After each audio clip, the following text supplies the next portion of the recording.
दिल्ली से लखनऊ के लिए रवाना हो गए मुख्यमंत्री योगी आदित्यनाथ। हिंडन एयरपोर्ट से लखनऊ के लिए रवाना हुए हैं सीएम। प्रदेश अध्यक्ष स्वतंत्र देव सिंह भी उनके साथ मौजूद हैं। लखनऊ रवाना होने से पहले सीएम ने 3 मंत्रियों से मुलाकात की है। यूपी सदन में कृषि और जल शक्ति मंत्री से सीएम योगी ने मुलाकात की और ये तस्वीरें भी हम आपको दिखा रहे हैं मुख्यमंत्री की, जब वो मुख्यमंत्री रवाना हुए हैं उत्तर प्रदेश भवन से। ये तस्वीरें उस वक्त की हैं। हिंडन एयरपोर्ट से लखनऊ के लिए रवाना होंगे मुख्यमंत्री। तो बड़ी खबर, दिल्ली से लखनऊ के लिए रवाना हो गए हैं सीएम। हिंडन एयरपोर्ट से सीएम योगी लखनऊ के लिए रवाना हो गए हैं। अविनाश हमारे संवाददाता ज्यादा जानकारी के साथ दिल्ली से जुड़ गए हमारे साथ। अविनाश, मुख्यमंत्री दिल्ली से लखनऊ के लिए रवाना हो गए हैं, लेकिन इससे पहले 3 केंद्रीय मंत्रियों से उन्होंने मुलाकात की है। इस मुलाकात में क्या वो बिंदु रहे जिस पर बातचीत हुई, ये विस्तार से बताएं। देखिए कौशल, अगर बात करें तो मुख्यमंत्री योगी आदित्यनाथ 9:30 बजे उत्तर प्रदेश सदन से गाजियाबाद के लिए रवाना हुए हैं। कुछ ही देर में वो हिंडन एयरवेज पहुंचेंगे, जहां से फिर लखनऊ के लिए उड़ान भरेंगे। अगर बात करें तो सबसे पहले उनकी मुलाकात आज केंद्रीय जल शक्ति मंत्री गजेंद्र सिंह शेखावत के साथ हुई है, जहां पे उत्तर प्रदेश के अंदर जो योजना चल रही है कि हर घर में जल जो है वो नल से पहुंचाना है, इसको लेकर किस तरीके से काम किया जाए। क्योंकि बुंदेलखंड एक ऐसा इलाका है जहाँ पे पानी की काफी सारी समस्या है। तो मुख्यमंत्री चाहते हैं कि वहाँ पानी की समस्या को जल्द से जल्द हल कर दिया जाए, जिससे कि जो बुंदेलखंड वासी हैं उनके घर तक भी जो पानी है वो जल जो है नल के जरिए पहुंचे। तो इसीलिए उन्होंने केंद्रीय जल शक्ति मंत्री गजेंद्र सिंह शेखावत से बातचीत की है और भी तमाम तरह उत्तर प्रदेश की जो बांध परियोजनाएं हैं उसको लेकर भी चर्चा की गई है। इसके बाद अगर बात करें तो केंद्रीय सहकारिता राज्य मंत्री BL वर्मा से भी मुलाकात हुई है, क्योंकि BL वर्मा उत्तर प्रदेश से ही राज्यसभा सांसद हैं और उनको अब उत्तर प्रदेश के अंदर जन आशीर्वाद यात्रा निकालनी है। पश्चिमी उत्तर प्रदेश से वो आते हैं और उनका जो एक बड़ा नाम है, संगठन में भी वो काम कर चुके हैं। तो किस तरीके से उनकी जन आशीर्वाद यात्रा रहे आगे और कितने विधानसभा क्षेत्रों में उनको जाना होगा, इसको लेकर बातचीत हुई है। और एक शिष्टाचार मुलाकात भी रही है BL वर्मा की मुख्यमंत्री के साथ, चूंकि मुख्यमंत्री जब दिल्ली पहुंचे तो BL वर्मा की उनकी मुलाकात नहीं हो सकी थी, चूंकि BL वर्मा केंद्रीय मंत्री बने हैं। इसके बाद वो मुख्यमंत्री से शिष्टाचार भेंट करना चाहते थे और इसीलिए वो यहाँ पे पहुंचे। लेकिन जिस तरीके से उनको जन आशीर्वाद यात्रा निकालना है उत्तर प्रदेश के अंदर, तो उसको लेकर भी चर्चा की गई है। तो ये काफी महत्वपूर्ण मुलाकात रही, क्योंकि उत्तर प्रदेश के अंदर विधानसभा चुनाव कुछ ही महीनों के अंदर है और ऐसे में उत्तर प्रदेश सरकार और केंद्र सरकार दोनों तैयारियों में लग गई है। भारतीय जनता पार्टी भी तैयारियों में लग गई है कि किस तरीके से उत्तर प्रदेश के अंदर तमाम तरह मंत्रियों के कार्यक्रम रखे जाए, तमाम तरह केंद्र की योजनाएं और राज्य की योजनाओं को जन जन तक पहुंचाया जाए। जो लोग लाभान्वित हुए हैं उनको पार्टी के साथ जोड़ जाए, उनको बताया जाए कि ये योजना केंद्र सरकार की रही है, योजना राज्य सरकार की रही है। जिनको लाभ नहीं मिला है केंद्र सरकार और राज्य सरकार की योजनाओं को, उनको लाभ दिलाया जाए। क्योंकि बीजेपी के राष्ट्रीय अध्यक्ष JP नड्डा ने साफ तौर पर कहा है कि जितने भी सांसद हैं वो अपने क्षेत्र में जाएं और जो बूथ लेवल के कार्यकर्ता हैं उनके साथ वो बैठक करें, समन्वय बनाएं और जो लोग भी केंद्र सरकार और राज्य सरकार की योजनाओं से वंचित रह गए हैं उनको केंद्र सरकार और राज्य सरकार की योजनाओं का लाभ दिलाएं और जिनको लाभ मिल चुका है उनके साथ भी परस्पर संवाद स्थापित करें, जिससे कि उनको बताया जा सके कि भारतीय जनता पार्टी ने उनके लिए क्या क्या कार्य किए हैं और उनको क्या क्या लाभ मिले हैं। तो ये एक महत्वपूर्ण रणनीति भारतीय जनता पार्टी ने पिछले 2 दिनों में बनाई है उत्तर प्रदेश के सांसदों के साथ बैठक में, और अब इसी को इंप्लीमेंट करने के लिए जमीन पे तमाम तरह सांसद, संगठन के लोग और सरकार के लोग लगेंगे, जिससे कि विधानसभा चुनाव में भारतीय जनता पार्टी को एक बार फिर से सत्ता में लाया जा सके। जी बिल्कुल। तो 2 दिनों का जो मंथन हुआ उसमें यही हुआ कि केंद्र और राज्य की योजनाएं किस तरह से धरातल पर उतरे, लोगों को जानकारी मिले, क्या राज्य की योजना है, क्या केंद्र की योजना है और योजनाओं को अमली जामा किस तरह से पहनाया जाए, उसको लेकर मुख्यमंत्री ने केंद्रीय मंत्रियों से मुलाकात की, उनसे सलाह मशवरा किया। बहुत शुक्रिया अविनाश आपका हमारे साथ जुड़ने के लिए और ये तमाम अहम जानकारी हमसे साझा करने के लिए। और इसी बीच एक और बड़ी खबर आपको बता दें, दिल्ली में बीजेपी के मंथन को लेकर अखिलेश यादव ने निशाना साधा है। रोजगार नहीं देने वाले गांव जाकर आशीर्वाद लेंगे, ये कहना है समाजवादी पार्टी के राष्ट्रीय अध्यक्ष अखिलेश यादव का। किसान, युवा, दलित सबका उत्पीड़न किया अखिलेश यादव, ये आरोप लगा रहे हैं। अखिलेश यादव ने ट्वीट किया है, सुना है भाजपा गांव-गांव जाकर आशीर्वाद लेगी, जिसने जनता की सांस छीन ली पर ऑक्सीजन नहीं दी, महंगे सिलेंडर से चूल्हा बुझा दिए गए, महंगी बिजली से घरों में अंधेरा कर दिया। किसान, मजदूर, महिला, शिक्षक, युवा, दलित, पिछड़े सबका उत्पीड़न किया, काम रोजगार नहीं दिया, रोजी रोटी और छीन ली। तो अखिलेश यादव का ये ट्वीट बीजेपी पर, इस ट्वीट के जरिए अखिलेश यादव ने निशाना साधा है। अखिलेश यादव का साफ कहना है कि जिन लोगों ने रोजगार छीना वो गांव-गांव जाकर आशीर्वाद लेंगे। तो ये अखिलेश यादव ने बीजेपी का जो 2 दिनों का मंथन हुआ उस पर निशाना साधा।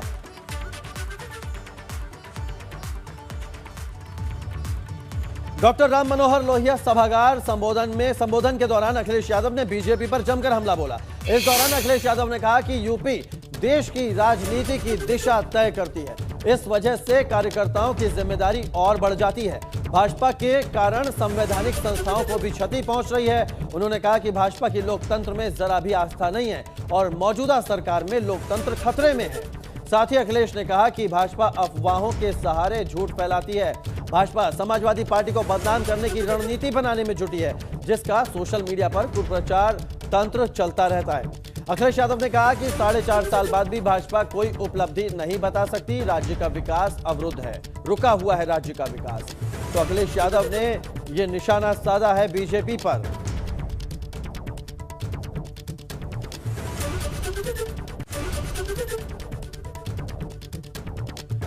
तो भाजपा के कारण संवैधानिक संस्थाओं को खतरा है, लोकतंत्र में भाजपा की आस्था नहीं है, यह कहना है अखिलेश यादव का। किसान, युवा, दलित सबका उत्पीड़न किया। मौजूदा सरकार में लोकतंत्र खतरे में है, भाजपा के कारण संवैधानिक संस्थाओं को खतरा है, भाजपा की लोकतंत्र में आस्था नहीं है। तो बड़ा निशाना साधा अखिलेश यादव ने। और इसी बीच एक बड़ी खबर आपको बता दें, आज गाजीपुर बॉर्डर आ सकती हैं ममता बनर्जी। किसानों के समर्थन में गाजीपुर बॉर्डर जा सकती हैं ममता के स्वागत के लिए गाजीपुर बॉर्डर पर तैयारियां शुरू हो गई हैं। ये बड़ी खबर आपको बता रहे हैं। तो विपक्ष लगातार किसानों के मुद्दे पर सरकार को घेरने की कोशिश में, और यही वजह है कि आज ममता बनर्जी गाजीपुर बॉर्डर पर जा सकती हैं। ममता के प्रोटोकॉल को लेकर तैयारियां की जा रही हैं। ममता के स्वागत के लिए गाजीपुर बॉर्डर पर तैयारियां हो रही हैं। आज गाजीपुर बॉर्डर जा सकती हैं ममता बनर्जी।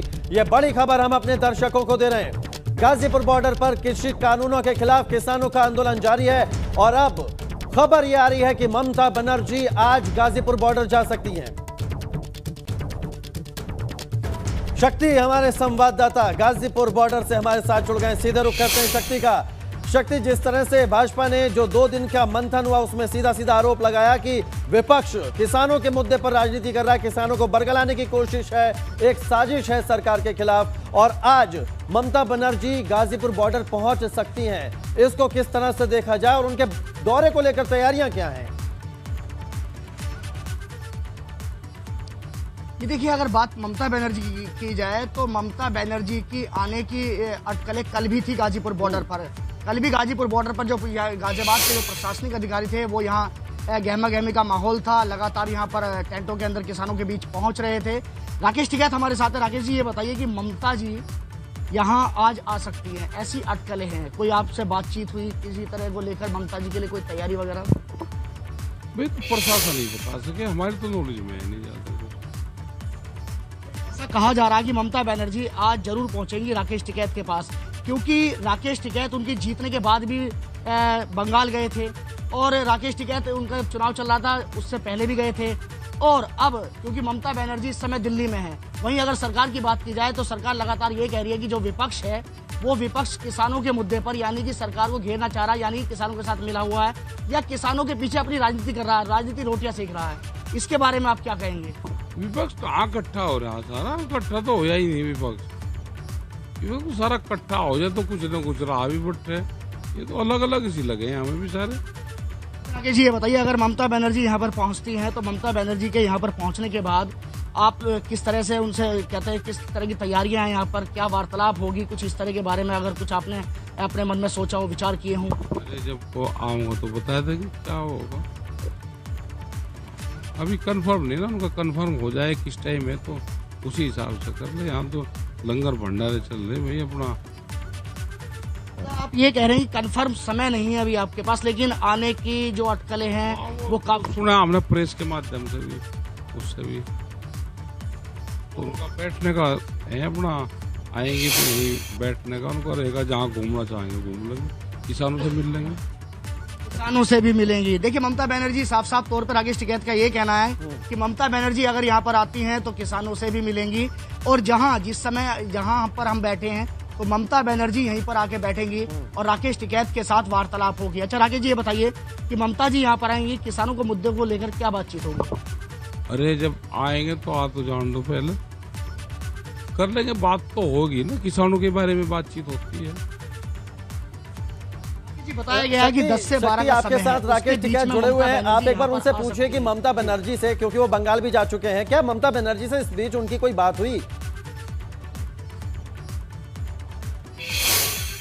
अच्छा ये बताइए कि ममता बनर्जी जब से दिल्ली में आई हुई, उनसे या उनके किसी पीए से आपकी कोई बातचीत हुई, वार्तालाप? हमारी कोई नहीं बात नहीं। हमारे पे कहाँ नंबर, मुख्यमंत्री के नंबर थोड़ा हम रखते हैं, हमारी तो कोई बात नहीं। जी ऐसा है कि बहुत सारी बातें ऐसी होती है कि आप बताना नहीं चाहते हैं। ऐसा नहीं हो सकता कि ममता बनर्जी दिल्ली में और आपकी बातचीत ना हुई हो। अगर हम सूत्रों की बात करें तो सूत्रों के हवाले से एक खबर है कि राकेश टिकैत जी की बात कई बार हो चुकी है। ना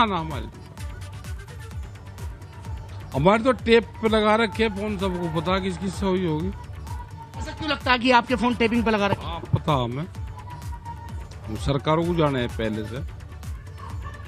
कहेंगे सरकारों को किस तरीके से जानते हैं आप, कैसे जानते हैं, कैसा अनुभव रहा है आपका? रहा है, सब अनुभव होते हैं। देखिए हालांकि राकेश टिकैत बताना नहीं चाहते हैं कि उनकी बातचीत हुई है या नहीं हुई है, लेकिन अगर हम यहाँ की बात करें तो यहाँ पर ममता बनर्जी को लेकर पूरी गहमागहमी है और ममता बनर्जी के आने की जो संभावना है वह काफ़ी बनी हुई है। अगर बात करें यहाँ के लोकल इंटेलिजेंस की, आईबी की, तो सभी जो लोग हैं वो यहाँ पर जमे हुए हैं। कल से ही वो लगातार एक एक मूवमेंट पे किसानों के यहाँ पर नज़रें रखे हुए हैं, नज़रें जमाए हुए हैं। लेकिन राकेश टिकैत ने जिस अंदाज में बताया, जिस इस समय हंसी के लहजे में बताया, तो उससे ये तो प्रतीत साफ होता है कि ममता बनर्जी से बात तो जरूर हुई है, लेकिन राकेश टिकैत अभी बताना नहीं चाह रहे हैं, क्योंकि राकेश टिकैत अभी भी अपनी रणनीति के पत्ते जल्दी नहीं खोलते हैं। जी बिल्कुल शक्ति, बहुत शुक्रिया आपका हमारे साथ जुड़ने के लिए और ये जानकारी और राकेश टिकैत से एक खास बातचीत करने के लिए। आगे बढ़ते, प्रतापगढ़ में जमीन के विवाद के चलते दो पक्षों के बीच जमकर मारपीट हो गई। मारपीट का वीडियो सोशल मीडिया पर वायरल हुआ है और इस वीडियो में साफ देखा जा सकता है कि कैसे दो पक्षों में लाठी डंडे चल रहे हैं। मारपीट में शामिल रहे पुरुषों के साथ महिलाएं भी पीछे नहीं रही। मारपीट में 4 महिलाएं घायल हुई हैं, जिसमें 3 की हालत गंभीर बताई जा रही है और उन्हें अस्पताल में भर्ती कराया गया है। प्रतापगढ़ की ये तस्वीरें हैं जहां देखिए दो पक्षों में मारपीट हो गई, लाठी डंडे चले। कंधई थाना क्षेत्र के पूरे चिरंजीवी गांव की ये घटना है जहां दो पक्षों में जमीन को लेकर विवाद हुआ। इस विवाद में मारपीट हुई, लाठी डंडे चले और पुरुषों के साथ महिलाएं भी इसमें पीछे नहीं रही। कई महिलाएं इसमें घायल हुई, जिसमें 3 की हालत गंभीर है, जिन्हें अस्पताल में भर्ती कराया गया है।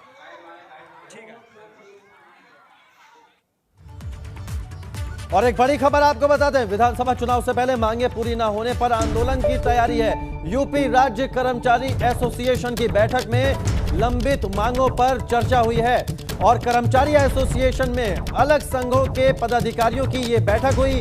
बैठक में फैसला लिया गया कि अगर उनकी मांगे पूरी नहीं हुई तो वो आंदोलन करेंगे। राज्य कर्मचारी जो है अलग अलग मांगों को लेकर आंदोलन करेंगे विधानसभा चुनाव से पहले।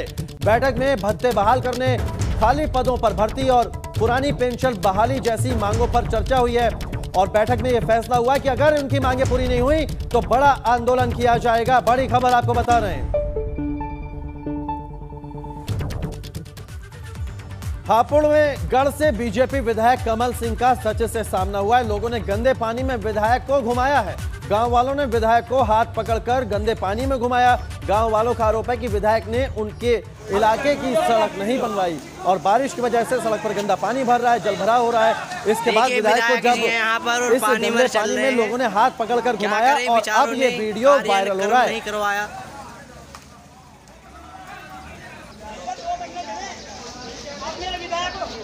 तो हापुड़ के गढ़ से ये विधायक हैं, बीजेपी के विधायक, इनका सच से सामना कराया। ग्रामीणों ने विधायक जी को सड़क पर जो गंदा पानी भरा था उसमें पैदल चलवाया, क्योंकि लोगों का आरोप है कि उन्होंने अपने क्षेत्र की ये सड़क नहीं बनवाई, इस पर काम नहीं करवाया।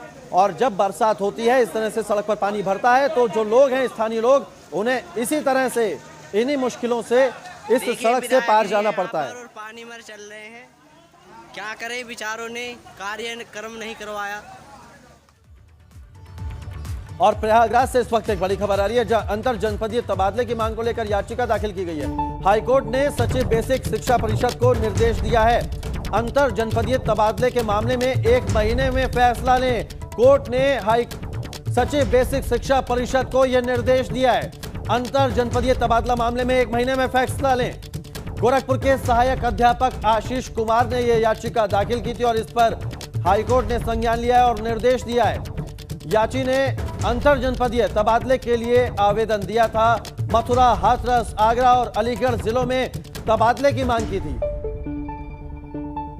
हाईकोर्ट ने सचिव बेसिक शिक्षा परिषद को आदेश दिया है कि 1 महीने में अंतर जनपदीय तबादले के मामले में फैसला लें।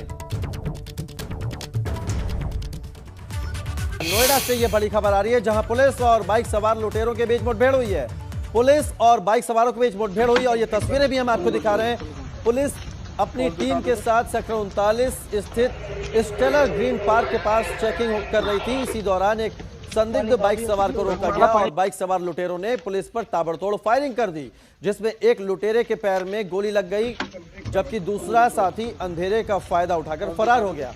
घायल बदमाश को नजदीक के अस्पताल में भर्ती कराया गया। पकड़े गए बदमाश के कब्जे से एक बाइक, 2 जिंदा कारतूस बरामद किए।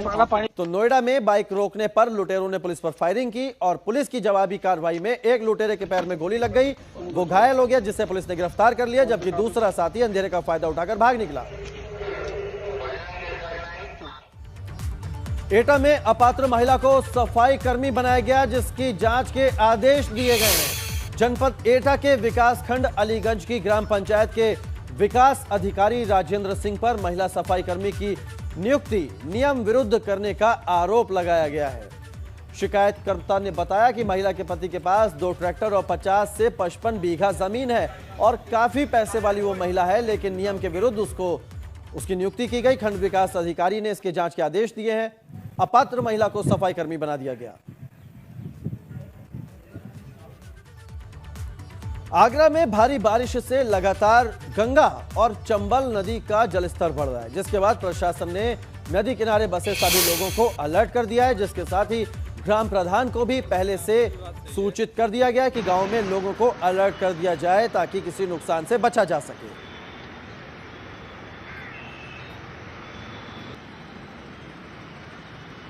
तो आगरा में गंगा और चंबल नदी का लगातार जलस्तर बढ़ रहा है क्योंकि बारिश हो रही है। ऐसे में प्रशासन ने अलग जनपद में एक तो यमुना नदी मेन है हमारी और फिर चंबल नदी है। चंबल नदी में हमें अगले 4 से 5 दिनों में वहाँ वाटर जो उसका स्तर है बढ़ने की हमारे पास अपडेट है। वहाँ हमारे एसडीएम्स को और तहसीलदार को अलर्ट कर दिया गया है। जनप्रतिनिधि के माध्यम से भी जो ग्राम के प्रधान उनको इन्फॉर्म कर दिया गया है कि लोगों को बता दें जल स्तर बढ़ सकता है। यमुना का भी जल स्तर बढ़ा नहीं है, बट निगरानी रखी जा रही है। जैसे कुछ अपडेट आएगा उस पर भी हम लोग अलर्ट रहेंगे। खबर मुजफ्फरनगर से है, जहां कच्चा मकान गिरने से 3 लोगों की दर्दनाक मौत हो गई। भारी बारिश के बाद कच्चा मकान धराशायी हो गया, जिसमें घर के 7 लोग दब गए। सभी को अस्पताल में भर्ती कराया गया है, जहां इलाज के दौरान 3 लोगों की मौत हो गई। 4 लोग अस्पताल में भर्ती हैं, जिनका इलाज जारी है। और ये तस्वीरें उस घर की हैं जो ढह गया और इस मकान में मलबे में 7 लोग दब गए, जिसमें 3 लोगों की मौत हो गई और 4 लोग घायल हैं, जिनको अस्पताल में भर्ती कराया गया है।